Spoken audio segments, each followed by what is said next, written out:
que es importante. La Biblia se divide en dos partes. Los judíos viven en el Antiguo Testamento, nosotros los cristianos nacidos de nuevo vivimos en el Nuevo Testamento.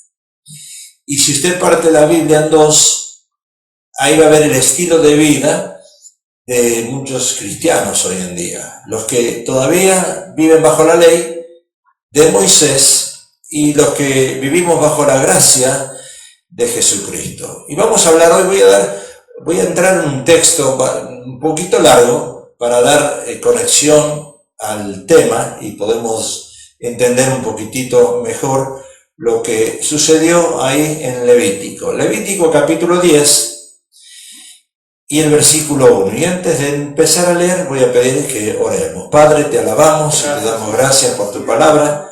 Señor, es un tema difícil, es un tema complicado, es un tema difícil de entender y de explicar. Ayúdame, Señor, a poder explicarlo de la manera que tú lo sabes hacer. No nosotros, no humanamente uno, sino tú, Señor. Que sea el Espíritu Santo que nos dirija a presentar tu palabra, Señor, y que caiga en buena tierra. Sabemos, Señor, que no regresa vacía. Pedimos el perdón de nuestras faltas. En los méritos de Jesús, la Iglesia dice amén, amén, amén y amén. Levítico capítulo 10 dice Nadab y Abiú. Acá aparecen dos personajes que son los hijos de Aarón.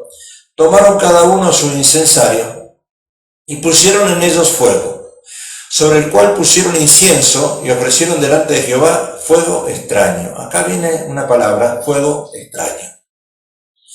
¿Quién nunca les mandó? ¿Quién nos les mandó? Dios.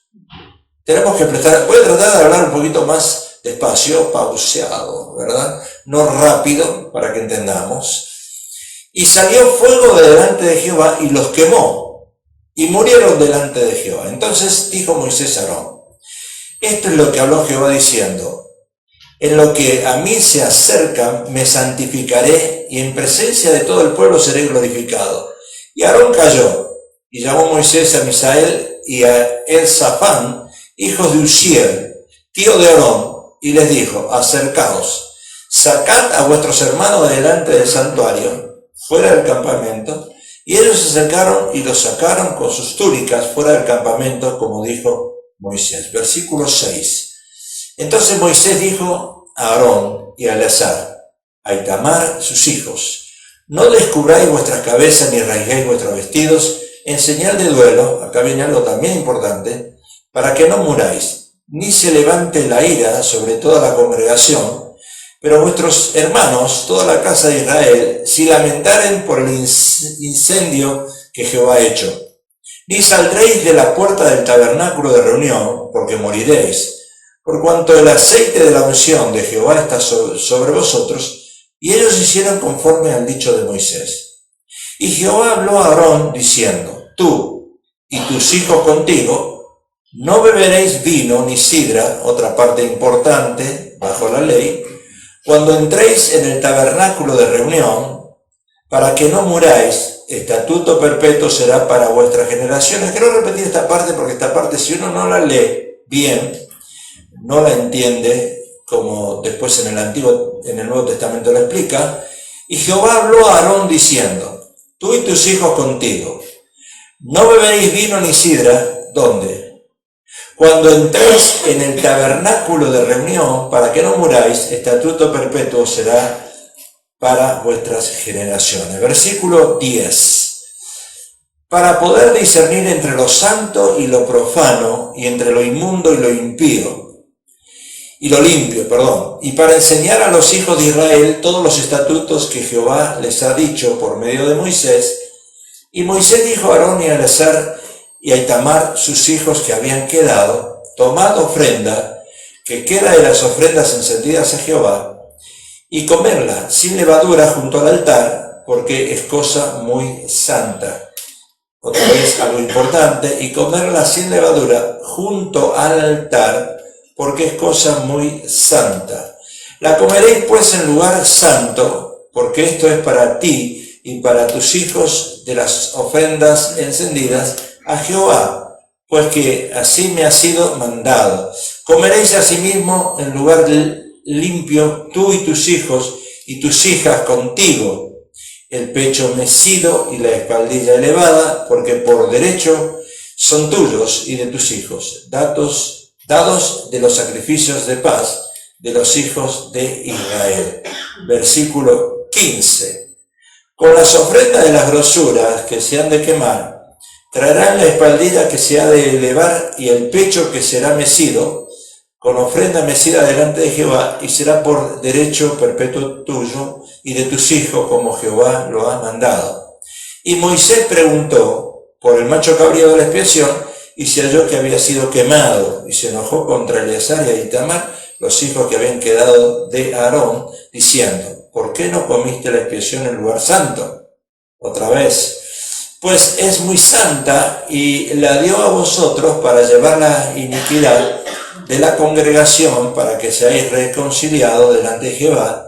Ved que la sangre no fue llevada dentro del santuario, y vosotros debíais comer la ofrenda en el lugar santo. Otra vez, como yo mandé. Versículo 19. Y respondió Aarón a Moisés: he aquí hoy han ofrecido su expiación y su holocausto delante de Jehová. Pero a mí me han sucedido estas cosas, y si hubiese yo comido hoy del sacrificio de expiación, ¿sería esto grato a Jehová? Y cuando Moisés oyó esto, se dio por satisfecho. Acá podemos ver el pecado de Nadab y Abiú, dos hijos, ¿verdad? Dos hijos de Aarón. Y vemos varias cosas bajo la ley. En el Antiguo Testamento, los que vivían bajo la ley tenían que seguir ciertas doctrinas que la ley obligaba a hacerlo. Ellos no entendían lo que era la gracia. Ellos fueron enseñados bajo los 10 mandamientos de Moisés. Y bajo esos 10 mandamientos de Moisés se llevó el pueblo de Israel a cabo. Pero acá ocurre algo importante, y ese es lo que nosotros tenemos que entender hoy en día. Y lo voy a tratar de explicar, porque ¿qué vemos en el relato? Lo voy a hacer breve. Pero ahí vemos que Nadab y Abiú, que fueron hijos de Aarón, tomaron cada uno un incensario. Pusieron en ellos fuego, sobre el cual pusieron incienso, y ofrecieron delante de Jehová fuego extraño. Acá dice fuego extraño que Dios nunca mandó, que Dios nunca ordenó. Y eso es muy importante entender cuando Dios ordena algo, basado en su palabra, que no lo tenemos que hacer. Bueno, el fuego en el altar del holocausto era sagrado. Y estoy hablando del fuego en el altar. El fuego en el altar. Usted tiene que ya empezar a entender, de trasladar lo que es del Antiguo Testamento al Nuevo Testamento. ¿Qué era el altar? El fuego en el altar del holocausto era sagrado, debido a que era encendido por Dios mismo, no por ellos. Y Nadab y Abiú ofrecieron un fuego que ellos mismos generaron, no Dios. Yo no sé si vamos entrando ya en el tema, ¿verdad? Dios nunca les dijo a ellos: enciendan el fuego. Lo encendieron, desobedecieron. Y bajo la ley, este pecado de parte de estos dos sacerdotes no era un pecado de ignorancia. Esa es otra cosa, es importante, que cuando Dios nos pide algo a nosotros, y si nosotros lo hacemos en ignorancia, por su misericordia Dios nos ayuda. Pero cuando lo hacemos adrede, cuando lo hacemos sabiendo que está mal lo que hacemos, no esperemos la misericordia de Dios. Ellos sabían, estos dos muchachos sabían que no debían hacer eso. No era que simplemente estuvieran haciendo algo que no tenían idea de ofender a Dios, sino que ofendieron a Dios. Nosotros en este momento no nos damos cuenta cuántas cosas hacemos que ofendemos a Dios. No nos damos cuenta, porque estamos en el tiempo de la gracia. No vivimos bajo el tiempo de la ley. Ahora, en Éxodo, fíjense en Éxodo, capítulo 30, la historia, versículo 7. Y Aarón quemará incienso aromático sobre él. Cada mañana, cuando aliste las lámparas, lo quemará. Y cuando Aarón encienda las lámparas al anochecer, quemará el incienso. Y ahí viene un rito. La palabra rito no se usa en el Nuevo Testamento. La palabra rito se usa en el Antiguo Testamento. Un rito perpetuo era algo continuo delante de Dios por generaciones y generaciones y generaciones. Y dice acá, no ofreceréis sobre el incienso extraño ni holocausto ni ofrenda, ni tampoco derramaréis sobre él libación. Todas estas cosas que se hacían en el Antiguo Testamento, cuando viene Jesús, no es que viene a abolir la ley, sino viene a cumplirla. Pero estos ritos Jesús los quita. Ya son ritos, ¿no? Eso es algo que nosotros tenemos que entender, y hay muchos que no lo entienden, ¿verdad? El pueblo de Israel, los judíos, por temor a Dios, estaban acostumbrados a obedecer las leyes establecidas por Moisés, y lo hacían por temor a Dios. Y está bien obedecer las leyes. Pero está mal en el Nuevo Testamento obedecer leyes que ya quedaron abolidas o quedaron en el Antiguo Testamento, que no son aplicables hoy en día. Y que muchos cristianos viven en esclavitud. ¿Por qué? Porque viven basadas en las leyes del Antiguo Testamento. Se les había dicho enfáticamente que Dios estaría ofendido a Moisés si no aplicaban esas leyes. Y Dios había dicho precisamente, ve con cuidado, no ofrezcas el tipo de incienso equivocado. Si lo trasladamos al Nuevo Testamento, cualquier cosa que se hace sobre el altar tenemos que tener cuidado. En el altar. Estoy hablando en el altar. Escuchen, cualquiera de nosotros que estamos en el altar y estamos adorando a Dios, predicando, dirigiendo la alabanza, cualquier cosa que hagamos nosotros en el altar, dice la palabra que tenemos que tener cuidado. Así que esto era una violación de la orden directa de Dios. Y en todos estos sacrificios y rituales, una vez más, rituales sacerdotales, Dios está explicando sobre sí mismo, algo sobre sí mismo para que podamos aprender qué tipo de Dios es. Eso fue en el Antiguo Testamento. Ese Dios, lo que Él quiere mostrar, que es un Dios santo, que Él está en autoridad, en control. Y hay que tener cuidado cuando se le desobedece a Él. Pero por su desobediencia, estos sacerdotes que hemos mencionado, estaban enseñando los conceptos equivocados sobre el ser de Dios. Querían mostrar otra parte de Dios que no existía. Y por eso es que Dios los juzgó. Ahora nosotros vamos de paso. Este tema es muy interesante. Yo traté de profundizar y me llevó muchas horas hacerlo. Y estudiar cosas que ni yo las sabía y las aprendí. Ahora, la ley, sabemos esto, fue puesta por el pecado.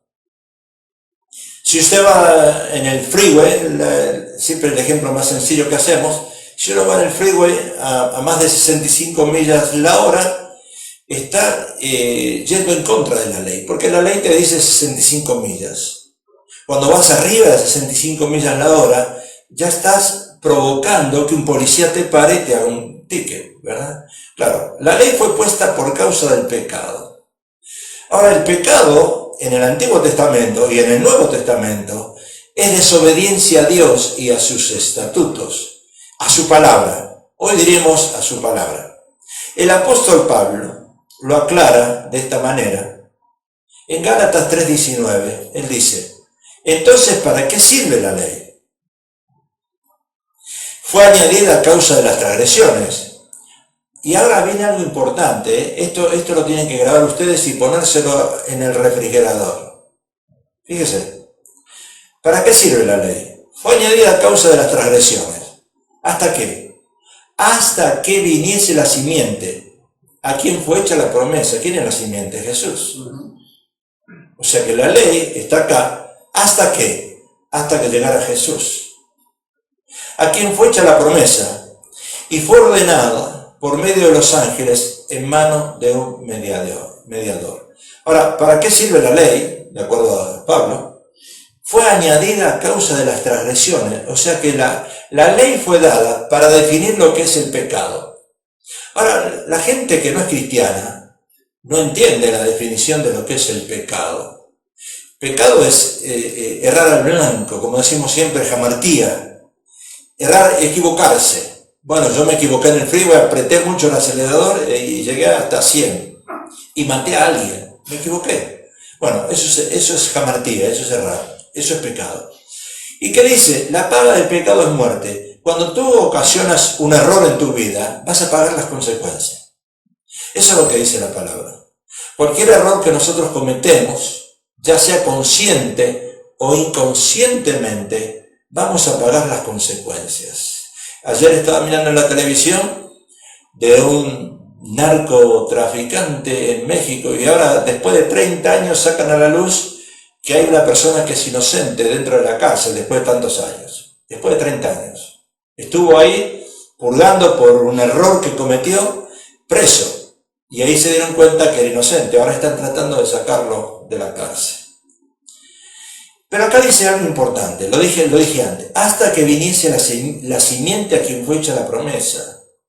O sea, yo tengo que entender, yo tengo que ser un cristiano que tenga que tener sentido común. Si alguien me dice, la ley llegó hasta acá, pero ahora viene Jesús. Jesús no vino a abolir la ley, vino a cumplirla, pero ahora viene bajo la gracia, que es un regalo inmerecido de Dios, gracia. Nosotros no merecemos vivir bajo la gracia, tendríamos que seguir viviendo bajo la ley, ojo por ojo, diente por diente. Pero cuando llega Jesús, establece lo que es la gracia, que es a través del amor, la misericordia y el perdón. Entonces ahora todas estas cosas de ritos de acá, yo tengo que entender que yo no puedo vivir bajo esos ritos. Estoy viviendo bajo la gracia. Porque la simiente es Cristo, que no vino, como dije antes, a abolir la ley, sino a hacerla cumplir. Y la ley fue dada para definir el pecado hasta que llegase Cristo. Ahora, fíjese lo que dice Mateo. Mateo 5:17. Dice, el Señor mismo, no penséis que he venido para abrogar la ley, o a los profetas. No he venido para abrogar la ley, sino para cumplirla. Pero cumplir la ley significa la obediencia a Dios en su palabra, no significa vivir bajo ritos. No significa que yo tengo que vivir bajo el esclavo del Antiguo Testamento, porque no es eso. Jesús vino a establecer lo que conocemos nosotros hoy en día como el tiempo de gracia. Es muy importante entender esto. Es muy importante, muy importante. Y yo quisiera que ustedes que estén en las redes, pues yo entro a las redes y analizo, no de curioso, sino me interesa ver lo que se predican en otros lados. Y yo les aseguro que muchas iglesias viven bajo la ley todavía. Muchas iglesias y muchos pastores enseñan a sus congregaciones a vivir bajo la ley. Los tienen subyugados, asustados, diría yo. Efesios 2:8, lo conocemos, el versículo este muy conocido. Por gracia sois salvos por medio de la fe, y esto no es de vosotros, sino es un don de Dios, y no es por obra para que nadie se gloríe. El tiempo que estamos viviendo ahora es un tiempo de gracia. Yo no estoy entendiendo todas las cosas que están pasando. Las señales de los últimos tiempos, todo lo que vemos nosotros, inclusive huracanes, tornados acá en California nunca existieron. Bueno, nos estamos enfocando en las señales de los últimos tiempos, en lo que Dios está mostrándonos en la naturaleza. Pero yo les digo que esto es más importante. Hay mucha gente que está viviendo bajo la ley esclava. Y esta es una señal muy importante también, porque no es solamente ver que viene un earthquake, o que hay un tornado, o que ahora mataron a 40, se quemaron allá en México, hicieron un desastre lo que hicieron, pobrecitos, ¿verdad? 40 personas calcinadas. Sí, todos esos son señales, pero la señal más importante es que la gente no está entendiendo la palabra de Dios. No está entendiendo la palabra de Dios. Sí, le estamos echando la culpa a que las personas están dementes. ¿Y por qué las personas están dementes? Porque han dejado a Dios de lado, y han dejado a Dios, no solo a Dios, sino a la palabra de Dios, que es un manual de instrucciones. Entonces la gente, por supuesto que va a estar demente.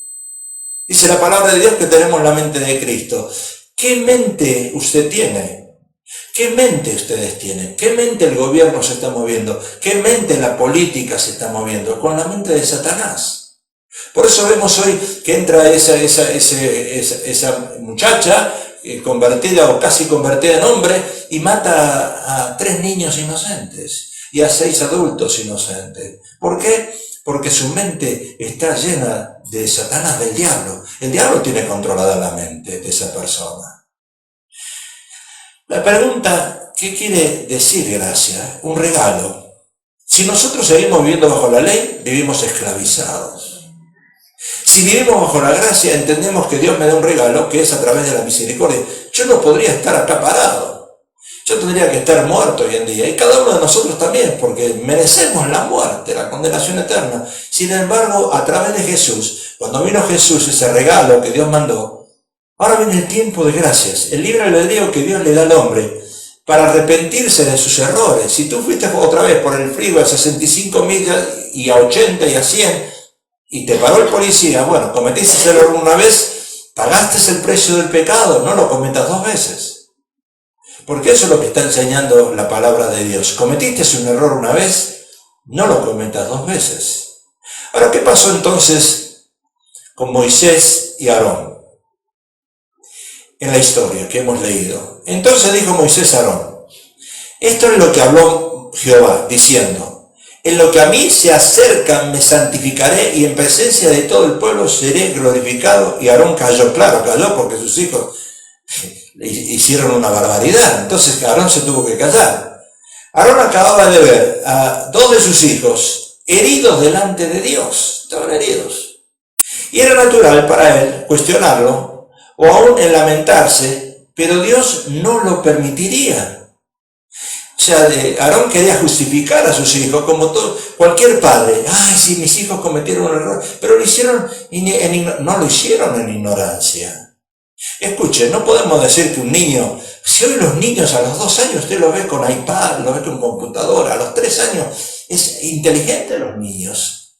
Entonces no podemos justificar. Aarón quería justificar a sus hijos y Dios le dijo, no, momentito, no vengas a justificarlo, porque es más importante que el derecho de Aarón de afligirse era el aspecto de la santidad de Dios. Aarón, como sacerdote, tenía que haber dicho, Dios es santo y mis hijos pecaron.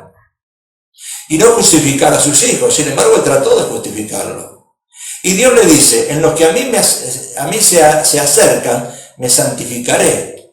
O sea que muchos piensan que puede llegar por su propio camino delante de Dios y hacer lo que quieran en su presencia. Y no es así. Él dice que Dios busca hombres y mujeres santos, que vivan en santidad. Y cuando hablemos del altar, ustedes se van a dar cuenta de algo importante hoy, que yo me di cuenta también. Entonces, Dios demanda que sea tenido por santo por todos aquellos que se acerquen a Él. Si tú quieres servir a Dios, Él pide santidad en tu persona. Y que te acerques al altar en santidad. Y podemos ver o venir a Dios tal como somos, pero no podemos llegar a Él de nuestra propia manera. Hemos hablado antes del arrepentimiento. Una persona tiene que reconocer que está cometiendo errores y pedirle perdón a Dios y acercarse a Dios. Y debemos llegar de la manera que Él ha provisto. El camino es a través de Cristo Jesús. Ahora, el propósito de la ley, fíjese esto, ahora estamos entrando un poco más en el tema. El propósito de la ley era diferenciar entre lo inmundo y lo limpio. Claro, se sabe, entre lo santo y lo profano, podríamos decir. En Levítico 10 y el versículo 8, dice, Jehová habló a Aarón diciendo, tú y tus hijos contigo, ahora viene la parte que tenemos que entender muy bien, no beberéis vino ni sidra cuando entréis en el tabernáculo de reunión. Cuando entréis en el tabernáculo de reunión. ¿Para qué? Para que no muráis. Y esto es un estatuto perpetuo, será para vuestras generaciones. Para poder discernir entre lo santo y lo profano. Bueno, ¿quiénes son los santos? ¿Quiénes son los que están sirviendo en el altar? ¿Y quiénes son los profanos? Y entre lo inmundo y lo limpio. ¿Y para qué? Para enseñar a los hijos de Israel todos los estatutos que Jehová les ha dicho por medio de Moisés. O sea que acá hay algo bien importante que nosotros los cristianos que viven bajo la ley, quieren ganarse el cielo y no por obras, sino por esclavitud. Y cuidado, el cielo no se gana por obras, ni menos por esclavitud. Y Gálatas nos dice, se lo aclara el apóstol Pablo. Habiendo estado esclavos antes, quieren seguir viviendo en la esclavitud. y no en la libertad con que Cristo los hizo libres. Acá hay algo muy importante, porque dice la palabra que Jehová le habló a Aarón y le dice, tú y tus hijos contigo no beberéis alcohol, vamos a poner alcohol, vino ni sidra, cuando entréis en el tabernáculo de reunión, para que no muráis. Ahora, ¿qué era el tabernáculo de reunión? Acá otra cosa importante. Fíjese, ahí lo tenemos, el tabernáculo. Era una tienda móvil o transportable, símbolo de la presencia de Dios en medio de su pueblo. Ahora, ese tabernáculo servía como santuario. Nosotros donde estamos, en la iglesia, donde estamos, o en cualquier iglesia, es un tabernáculo de reunión, es un santuario. Ahora, ahí viene la parte importante que yo quiero aclarar. Y quiero aclarar, si hay pastores que están mirando, por favor, prestemos atención, porque yo lo he estudiado y si me he equivocado, disculpen, pero traté de buscar de todas las maneras para no buscar equivocarme en lo que voy a decir. El tabernáculo era una tienda móvil o transportable. En el desierto iban por este tabernáculo, símbolo de la presencia de Dios en medio de su pueblo. Servía como santuario, donde los israelitas iban a presentar sus oraciones y sus sacrificios y sus alabanzas a Dios. Ahora, bajo la ley, estamos hablando bajo la ley. El tabernáculo se dividía en tres partes. Vemos el atrio. Escuchen, nosotros sabemos que eso existía. Ahora eso se transportó a la iglesia. Ahora el tabernáculo es la iglesia, el santuario, donde nosotros nos reunimos. Está el atrio. Todo el pueblo podía acceder ahí. Cualquier persona que entra a la iglesia puede entrar, no le podemos decir que no. Puede entrar a la zona del atrio. Todo el que quisiera presentar sacrificios a Dios podía entrar por la puerta colocada al lado oeste y dirigirse al altar de los holocaustos. Traían animales, ya sabemos la historia, ¿verdad? Pero después viene el lugar santo. Y los sacerdotes accedían al lugar santo pasando por una cortina de tela azul, púrpura y escarlata, y de lino fino torcido. Y esta estaba colgada con ganchos de oro sobre 5 columnas de madera de acacia que habían sido revestidas en oro. Las columnas estaban afirmadas sobre 5 bases de bronce. Pero ahora viene la parte importante, que es el lugar santísimo, que ahí no podía entrar cualquiera. Hasta que Jesús, cuando Él fue a la cruz, ese lugar se parte en dos, el velo, y ya podemos nosotros entrar a ese lugar. Los sacerdotes, cualquiera podía entrar a ese lugar.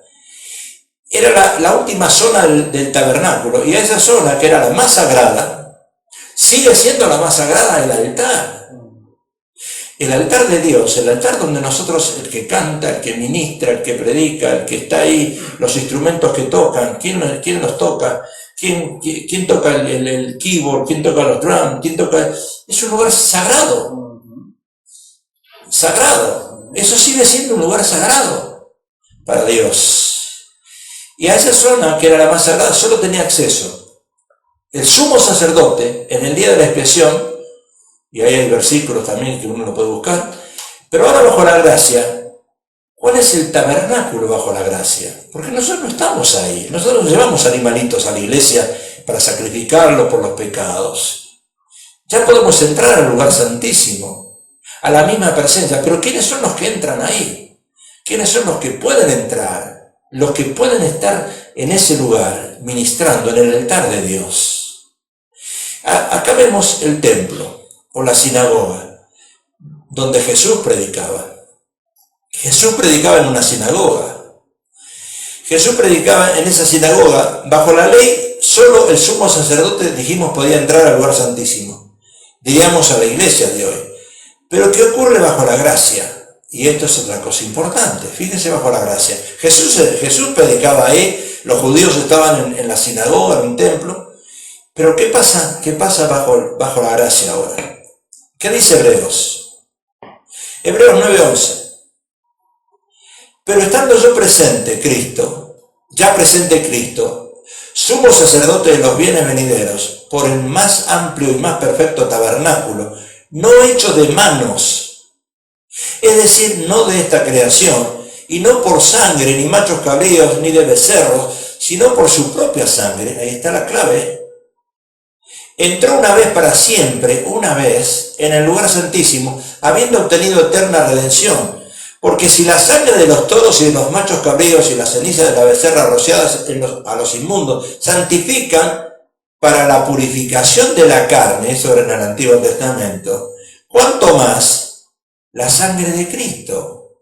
Entonces yo cuando entro en el Nuevo Testamento y entiendo esto, ya me separo de este Viejo Testamento. Ahora veo que la sangre de Cristo, el cual mediante el Espíritu Eterno se ofreció a sí mismo, sin mancha a Dios, limpiará vuestras conciencias de obras muertas para que sirváis al Dios vivo. Así que, por eso es mediador de un nuevo pacto. Ahí está el nuevo pacto. Para que interviniendo muerte, para la remisión de las transgresiones que había bajo el primer pacto, los llamados reciban la promesa de la herencia eterna. Entonces es clave, esta parte es clave, yo la subrayé en rojo. Lo dice acá, si la sangre de los toros y de los machos cabríos y la ceniza de la becerra rociadas a los inmundos santifican para la purificación de la carne, ¿cuánto más la sangre de Cristo? La cruz y la sangre de Cristo es lo más precioso que nosotros tenemos. Nosotros no tenemos otra cosa. Nosotros tenemos que enfocarnos como cristianos en ese momento, cuando el velo se rasgó y cuando podemos entrar ahora a ese lugar, a través de la sangre de Jesús y a través de lo que hizo Jesús en la cruz. No hay otra cosa.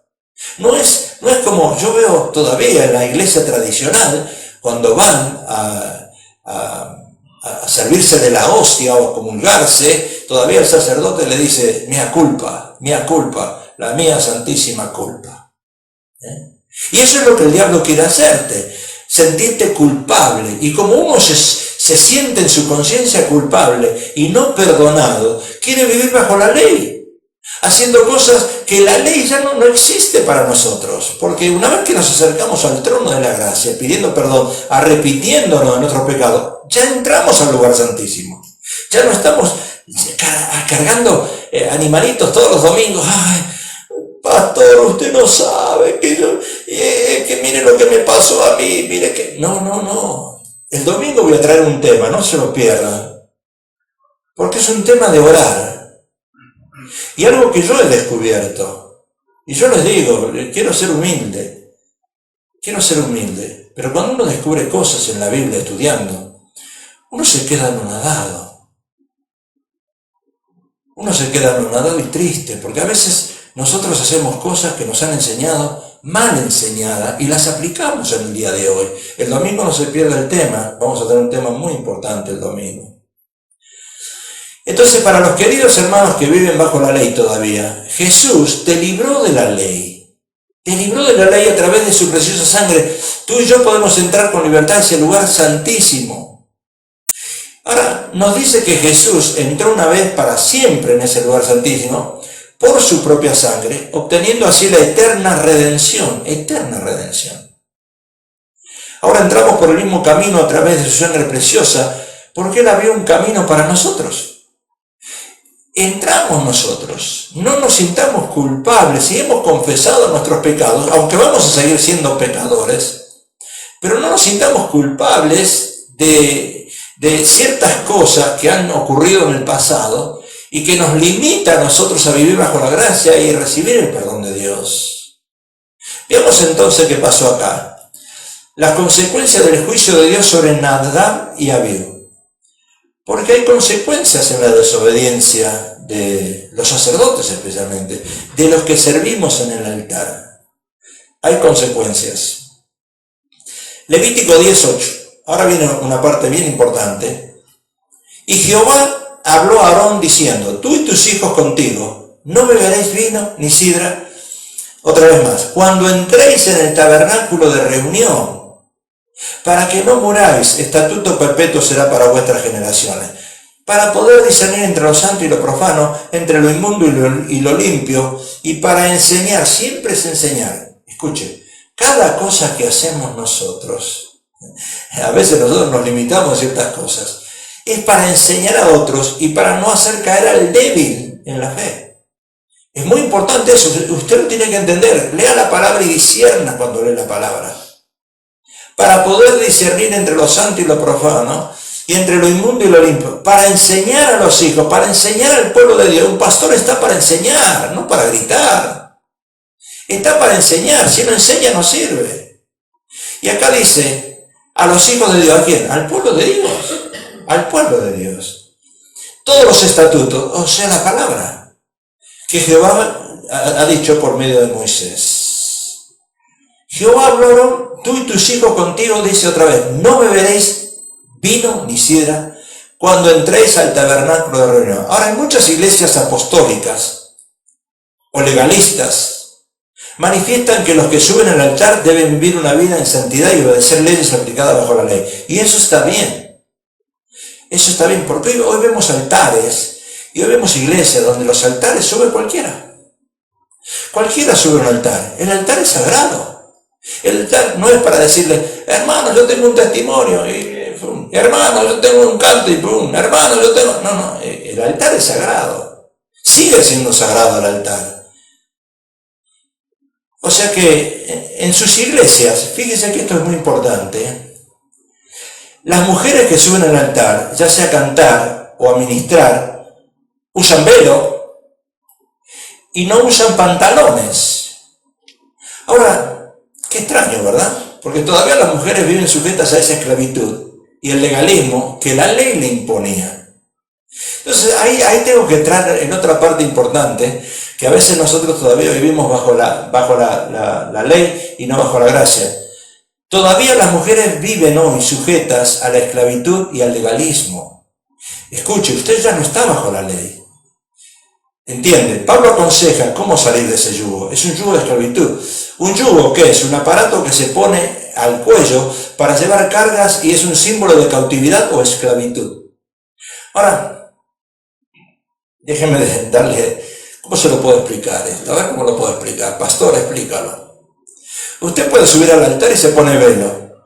Y usted se baja al altar y sube al altar y se pone una falda. Y se baja al altar y se saca el velo y va por la calle y se va en pantalones y sin velo. El altar es sagrado. Pero en la gracia todo es sagrado. Eso es un rito. Ahora no vivimos bajo ese rito de esclavitud. Ahora vivimos bajo la gracia. No te vas a ir al infierno si te vas por la calle. ¿O por qué no te vas a trabajar con velo?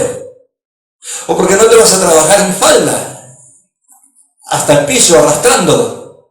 No, un momentito. Si Dios está en todas partes. Entonces tenemos que ser cuidadosos de esto. Porque la santidad está en el corazón, no está en lo externo. Y cuando nosotros queremos mostrar una santidad externa, no sirve, porque no vivimos bajo la ley.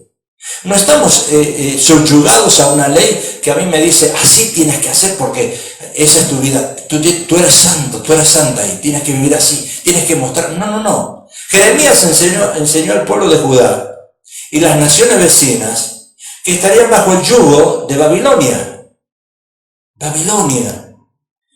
Roma. Les advirtió que habían salido falsos profetas que dirían lo contrario, pero sin duda la cautividad tendría lugar. De Levítico vemos como Moisés trató bajo la imposición de la ley controlar el pecado. ¿Usted cree que aplicando la ley estricta va a controlar el pecado? No, si el pecado es de old nature, la vieja naturaleza nuestra es pecaminosa. Por más que usted quiera aplicar la ley fuerte, no va a controlar el pecado de esa manera. Es por gracia, es un regalo de Dios. Claro, es muy difícil. Es muy difícil decirle a un asesino, ¿por qué mataste? La Biblia dice, no matarás. Estás demente, mira tu mente, no te va a entender porque esa mente la tiene controlada el diablo. Pero claro que hoy es muy difícil aplicar la gracia. Porque la gracia de Jesús es a través del amor, de la misericordia, del perdón. ¿Y cómo podemos perdonar a esa persona que mató a mis hijos, a la hija más pequeña de un pastor? ¿Cómo no podemos perdonar? Claro, cualquier persona pensaría de esa manera. ¿Cómo podemos perdonarla? Claro, es cierto a veces. Pero Jesús vino a perdonar. Si nosotros empezamos a entender lo que es vivir bajo la gracia y no bajo la ley, si el gobierno entendiese eso, si la política, si las leyes fueran proyectadas hacia la gracia de Dios, estaríamos viviendo en un mundo diferente, estaríamos amándonos unos a otros, perdonándonos unos a otros en los errores cometidos, pero obedeciendo la ley. obedeciendo la ley. Bajo la ley, el voto nazareato, escuche, porque esto es otra cosa importantísima. ¡Wow! El voto nazareato significa separación. Cuando una persona sube al altar a ministrar, está enseñando que esa persona vive separada del mundo. Soy un ministro de Dios, en el altar y fuera del altar. Pero soy un ministro de Dios en mi comportamiento. Bajo la ley, el voto nazareato significaba separación. Separación de lo inmundo a lo limpio. Números 6:1. Habló Jehová a Moisés, diciendo: habla a los hijos de Israel y diles, el hombre o la mujer que se apartare, ahí está, haciendo voto. El que dice, Señor, yo quiero servir a Dios. Perfecto. ¿Querés servir a Dios? Bueno, apartate. Acá dice, voto de nazareo, para dedicarse a Dios. Se abstendrá de vino y de sidra, no beberá vinagre, ni vino, ni vinagre de sidra, ni beberá ningún licor de uvas, ni tampoco comerá uvas frescas ni secas, todo el tiempo del nazareato, todo ese tiempo que esa persona decide servir a Dios. Y estoy hablando en el Antiguo Testamento, porque vamos a ver cómo esto se traspasa al Nuevo Testamento bajo la gracia y se entiende de otra manera. Ni beberá ningún licor de uvas, ni tampoco comerá uvas frescas ni secas, todo el tiempo de su nazareato, todo el tiempo de su nazareato. De todo lo que se hace de la vid, desde los granillos hasta el ollejo, no comerá. Todo el tiempo de su nazareato será santo para Jehová. Entonces, algunos fueron nombrados de Dios antes de su nacimiento. El ejemplo, Sansón, Juan el Bautista. Y en general fue un voto de separación del mundo. Eso sí era un voto. Separación del mundo. Para vivir bajo ciertas reglas que cualquier persona puede hacer si quisiera. Ahora, ¿qué pasó en la gracia? Porque en el nazareato era eso, bajo la ley. El que quería servir a Dios se tenía que abstener de todas esas cosas. Bajo la ley. Escuche, tenemos que saltar de un lado para el otro. Vamos a ver bajo la gracia lo que dice el apóstol Pablo del vino. Efesios 5:18. Dice, no os embriaguéis con vino, en lo cual hay disolución, antes bien se lleno del Espíritu Santo. ¡Perfecto! ¿Quién dijo que hay que embriagarse? No, una persona que tiene dominio propio, control. Escuche, estamos hablando de una persona que tiene dominio propio y control. Y vamos a ver más adelante, vamos a explicar un poquitito la diferencia, de que si hay personas alrededor tuyo, que son personas débiles en la fe, que vivieron en ese estilo de vida, por supuesto, el apóstol Pablo dice, abstente a todas esas cosas. Antes bien se lleno del Espíritu. 1 Timoteo 5:23. Ya no bebas agua, sino usa un poco de vino por causa de tu estómago y de tus frecuentes enfermedades. Tito. Porque es necesario que el obispo sea irreprensible como administrador de Dios, no soberbio, no iracundo, no dado al vino. Otra vez. No vamos a poner a un pastor predicando un borracho, no vamos a poner a un apóstol, a un profeta, borracho ahí arriba del púlpito. Pero dice, no dado al vino. 1 Timoteo 3:2, pero es necesario que el obispo sea irreprensible. Estamos hablando del obispo, estamos hablando de personas que están en el altar, sirviendo en el altar. No estamos hablando de la congregación, estamos hablando de los que están en el altar. Y no estoy diciendo que la congregación tienen derecho a emborracharse. No, escuchen, no estoy diciendo eso. Pero hay que entender. Es necesario que el obispo sea irreprensible. Porque ustedes quieren ver un pastor santo ahí. No quieren ver un pastor borracho, no quieren ver un pastor que ande en droga, no quieren ver, por supuesto que no. Pero dice algo más. Marido de una sola mujer. Entonces, ¿por qué nos enfocamos solo en el vino si acá hay otra cosa más importante, verdad? Marido de una sola mujer, sobrio, prudente, decoroso, hospedador, apto para enseñar, no dado al vino. Otra vez, no dado al vino. Romanos 14:21. Bueno es no comer carne, ni beber vino, ni nada que tu hermano tropiece. Otra vez, es enseñanza a otros. Bueno es. Por eso Pablo en 1 Corintios, cuando estamos en la cena del Señor, dice, si van a comer, o van a tomar, háganlo en la casa. No lo hagan acá delante de los demás. Y Pablo lo enseña, porque la iglesia de Corinto era una iglesia que vivían abiertas a todas esas cosas. Practicaban el pecado abiertamente. Entonces la pregunta que nos debemos hacer es esta. ¿El pecado entonces es pecado comer carne? Claro, pues si le hacemos caso a la ley, no podemos comer carne. Y tomar vino bajo la gracia, ¿es pecado bajo la gracia comer carne y tomar? Ahí lo explica. Entonces, si yo puedo comer carne, también puedo tomar vino. Claro, a una medida, no emborracharme. O sea, todo tiene sentido común. A veces me molesta a mí la santidad que muchos mostramos, especialmente en pastores. No, yo no tomo vino. Y no, yo no tomo nada, yo no tomo... En Alemania se toma cerveza, en Italia se toma vino, en Argentina se toma vino, y esos pastores no se van al infierno. Quizás que te puedas ir al infierno eres tú que dices no al vino. Bueno, entonces, solo los diáconos o servidores, dice la palabra, Pablo lo explica, se tienen que abstener de esas cosas, pero para dar testimonio. Todo es testimonio en la vida. Y todo es sentido común, y todo es dominio propio. Si tú no tienes dominio propio en cualquier área de tu vida, si tú comes carnes en exceso, te va a hacer mal la carne roja te hace mal. El médico te lo dice. A mí me dice, Pablo, te tienes que comer esta porción de carne, y me pone así con la mano, porque yo me como así de carne, así, y él me dice, así, porción pequeña, porque también te hace mal. Entonces, hay una explicación bíblica sobre esto, y todo es Biblia. Hechos 19. Al día siguiente, mientras ellos iban por el camino y se acercaron a la ciudad, Pedro subió a la azotea para orar. Y Pedro también muchas veces se hacía el santo, y de santo no tenía nada. Cerca de la hora sexta, y tuvo gran hambre, y quiso comer, pero mientras le preparaban algo, le sobrevino un éxtasis. Y vio el cielo abierto y que descendía algo semejante a un gran lienzo, que atado de las 4 puntas era bajado a la tierra, en el cual había de todos los cuadrúpedos terrestres y reptiles y aves del cielo. Y le vino una voz, levántate, Pedro, mata y come. Entonces Pedro dijo, Señor, no, porque ninguna cosa común o inmunda he comido jamás. Ahí está Pedro todavía viviendo bajo la ley.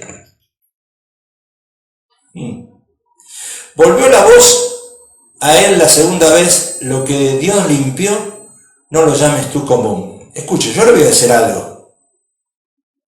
Si queremos obedecer la ley, no vayamos al restaurante asiático donde el Dios de ellos es el Buda. Acá tenemos en Santa Clarita 2 lugares, y vamos a comer nosotros, y ahí está el Buda. No vayamos, porque le estamos dando de comer al Buda. No, pero eso es una locura. Hay gente que hace eso. Hay gente que dice, no, yo no voy a comer a esos lugares asiáticos porque donde yo voy y me hago el manicure y el pedicure, tiene un Buda. Pero mis uñas brillan bien, también mis uñas. Pastor, te voy a aconsejar que también tú te hagas las uñas, ¿verdad? Pero no estilo mujer, sino estilo hombre.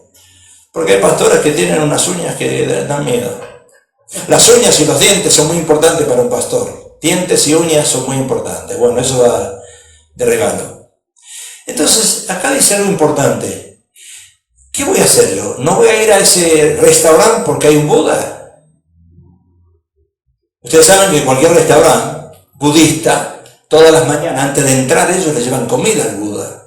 Manzanas esas grandes, toda la mejor comida, todo eso va para el Buda. Entonces, antes se decía, si vas a ese restaurante, le estás dando de comer al Buda. ¿Le estamos dando de comer al Buda? Bueno, de acuerdo a la palabra de Dios, Pedro dijo, Señor, no, porque ninguna cosa común o inmunda he comido jamás. Volvió la voz a él la segunda vez, lo que Dios limpió, no lo llames común o inmundo. Cómelo, no te va a hacer mal. O sea que bajo la ley no se podía comer carne ni tomar vino por causa del débil de la fe. Bajo la gracia la carne se puede comer y el vino se puede tomar con limitaciones, siempre tratando de no perjudicar la conciencia del hermano. Si alguien está alrededor tuyo que es débil en esa área, no lo hagas. Aunque yo en Argentina he visto ahí a los pastores tomar vino y sin preocuparse del que estaba sentado al lado. Eso está mal. Quiero terminar. 5 lecciones que aprendemos de esta historia. 5 lecciones. ¿Cuál es el mensaje de las muertes o la enseñanza de la muerte de Nadab y Abiú para nosotros? Vamos a dar esta cita. Preste atención. ¿Cuáles son las enseñanzas? Primera, no se puede adorar al Dios Santo de cualquier manera o según nuestro antojo. Tiene que ser según Él nos ha dicho en su palabra. Estos murieron, quisieron hacer lo que ellos quisieron hacer. No estamos para hacer lo que nosotros queremos hacer. Estamos para hacer lo que Dios quiere que hagamos, que es diferente. Segundo lugar, aunque es cierto que la ignorancia de la ley no exime de culpa, el conocimiento de la ley aumenta la culpa. Y nosotros tenemos mucho más conocimiento, tanto de la ley como del Evangelio. Aquí lo vemos lo que les pasó a Nadab y a Abiú, en que terminaron. Sea cual sea, en tercer lugar, nuestro punto de vista con respecto al licor, de lo que dice Levítico 10:8-11, es uno de muchos pasajes bíblicos que nos advierten de los graves peligros asociados con el consumo. Por supuesto, queridos hermanos, si usted se va a Tijuana, los jóvenes se van allá y todos se emborrachan. Entonces nosotros desde el púlpito tenemos que predicar que eso no está bien hacerlo, pero no porque yo no me puedo tomar un medio vaso de vino, porque yo voy a hacer caer a otros. Claro, yo lo entiendo. Entonces volvemos a lo que dice la palabra de Dios, la paga del pecado es muerte. Nadab y Abiú murieron por su pecado, pero la muerte es la paga justa de todos nuestros pecados también, no solo los de Nadab y Abiú. Nosotros también, cuando cometemos errores, también pagamos la culpa. Y estando en el Nuevo Testamento, conociendo la palabra de Dios, cometemos muchos errores. Y gracias que estamos bajo la gracia, porque si no Dios nos fulminaría con un rayo. Porque cuántas cosas malas hacemos nosotros los cristianos. Cuántas cosas incorrectas hacemos. Y gracias a Dios tenemos que decirle, Señor, gracias por vivir bajo la gracia. Por último, Nadab y Abiú nos representan a nosotros. Nosotros también somos seres humanos pecadores, culpables ante Dios, merecedores de su justo juicio, pero gracias al amor de Dios en Cristo Jesús podemos ser perdonados, absueltos y gloriosamente salvados. O sea que Nadab y Abiú, ellos ofrecieron fuego extraño delante del Señor. Él los mató con fuego del cielo. Ahora Dios, por la gracia no nos matas. Mire, yo no creo que esos 40 que murieron en México merecían morir así, ¿verdad que no? No merecían. Eso fue un castigo, eso parece que los quisieron matar a propósito. Necesitan ser culpados esas personas que cerraron en una jaula a 40 personas que vinieron a buscar un bien, para su familia y que los mataron ahí adentro, los quemaron vivos. Esto no puede quedar una ley, no puede quedar impune, los gobiernos tienen que ponerse fuerte en esto. 40 personas que murieron, padres de familia, hermanos, hijos, y murieron calcinados. Eso es como aplicar la ley, ¿verdad? Ojo por ojo, diente por diente. No te queremos, no entres a este país, te vamos a matar, y te matamos, y los mataron. A Nadab y Abiú les cayó fuego del cielo. Y no sé, el duelo, fíjese que la palabra de Dios habla de duelo, no le permitieron hacer duelo, un funeral. ¡Wow! Eso es importante. Ni un servicio recordatorio. ¿Por qué? Porque al hacer duelo, pudo haber implicado aún de la menor manera que Dios estaba equivocado. Si le hacían duelo porque habían muerto, entonces la gente iba a decir, oh, Dios se equivocó, los mató y se equivocó. Entonces no le hicieron duelo. Ahora, hoy en día, si tuviéramos que aplicar la ley, no le haríamos duelo y funerales a muchos. Porque hay cada uno que se muere y que la verdad que más pecadores que no sé qué, ¿verdad? Y sin embargo se les hace funeral, se les hace duelo, servicios recordatorios. O sea que a estos dos, si se le hacía el servicio recordatorio, la gente iba a decir, Dios era el culpable, Dios no tenía razón, ¿por qué los mató con fuego? Entonces no se pudo hacer el servicio recordatorio a estos dos jóvenes. Sin embargo, bajo la gracia, si le hacemos un servicio recordatorio a una persona, inclusive si murió sin Cristo, igual se lo vamos a hacer. ¿Se dan cuenta la diferencia bajo la gracia? Cualquier persona que muere, aunque sea sin Cristo, uno le hace un servicio recordatorio. ¿Por qué? Porque es el mejor momento para predicar el Evangelio. Ahí está la salida. Cuando usted bajo la ley dice, no, yo no le voy a hacer nada porque la gente, ¿qué va a decir la gente? Ahora bajo la gracia, sí, mi papá, mi mamá, mi tío murió, le vamos a hacer un servicio recordatorio. Ellos no eran cristianos, pero yo voy a hacer un servicio recordatorio para que los 100 que vienen ahora al servicio recordatorio escuchen la palabra de Dios y se conviertan. Ahí está la diferencia. Ahí está la diferencia. Gálatas 3:1. Y termino. Oh Gálatas insensatos, ¿quién os fascinó para obedecer a la verdad? A vosotros antes cuyos ojos Jesucristo fue ya presentado claramente entre vosotros como crucificado. Esto solo quiero saber de vosotros. ¿Recibisteis el Espíritu por las obras de la ley o por el oír por la fe? Tan necios sois, habiendo comenzado por el Espíritu, ¿ahora vais a acabar por la carne? ¿Tantas cosas habéis padecido en vano?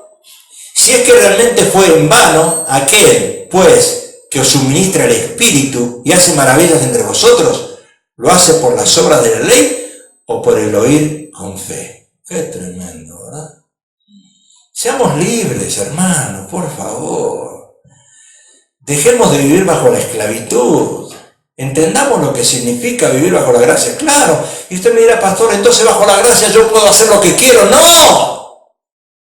Porque sigo respetando la palabra de Dios, sigo respetando las leyes que Dios ha establecido, pero no vivo bajo esa esclavitud ahora.